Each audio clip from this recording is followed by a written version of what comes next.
હા તો બોલાવો તમે કિશોરસિંહ ને વિડીયો ના ભાઈ એવી દાદાગીરી ન કરો સાહેબ. દાદાગીરી ની વાત વિષ્ણુભાઈ દાદાગીરી ન કરો. અમારો અધિકાર છે. આર્ટિકલ 19 મુજબ હું આઝાદ છું. વિડીયો બનાવી શકું છું. વિડીયો નથી બનાવવાનો. એમાં કઈ ખોટું નથી. અમારી ફરિયાદ નથી લેતા એટલે અમે ઉભા છીએ અહીંયા.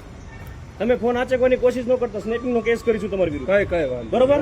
હું કાયદો જાણું છું. હું જાગૃત નાગરિક છું. ખબર પડે છે. હું 5 દિવસથી હેરાન થાઉં છું. કિશોર સીધો જાય છે. ફરિયાદ લેતા નથી. બોલો અહીંયા કિશોરસિંહ આણ પછી ઉતારો.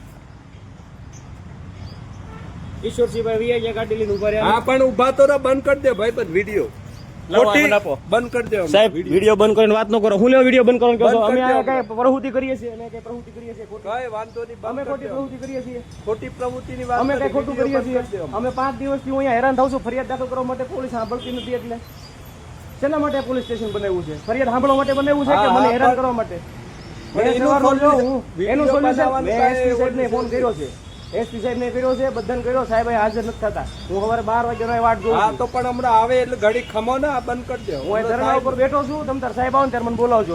કઈ વાંધો નહીં. વિડીયો ચાલુ રહે સાહેબ. અને એવું કઈ પરિપત્ર હોય ને કે વિડીયો નહીં ઉતારવાનો તો અત્યારે બંધ કરી દો. મને બતાવો.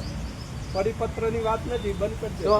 તમે કેમ રાડ્યું નાખીને કે હા પણ એટલે હું મારા 31 વર્ષ છે. હું વ્યવસ્થિત માણસ છું. લુખ્ખો નથી. અરે તે લુખ્ખાની વાત જ નથી. એટલે તમે પ્રેમથી મને જે સમજાવો અમને ખબર છે. મારી જોડે આયા તમે. હું તમારી જોડે મારા આવા થતું નથી. મારો જમાદાર છે ને મળવાનું હોય. કિશોરસિંહ મળી લીધું એમને.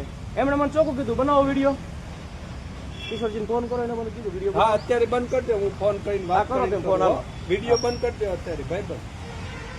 તમે પેલા રિસ્પેક્ટથી વાત કરો વિષ્ણુભાઈ. અરે પણ તમે કરો તુકારો ન કરો. તમે એટલે હું મારા બાપાનો તુકારો નથી કરતો. તમે તમારું કામ કરો. ફોન કરીને બોલાવો. તમે એટલે તુકારો છો ભાઈ બંધ. તમે તું કીધું મને.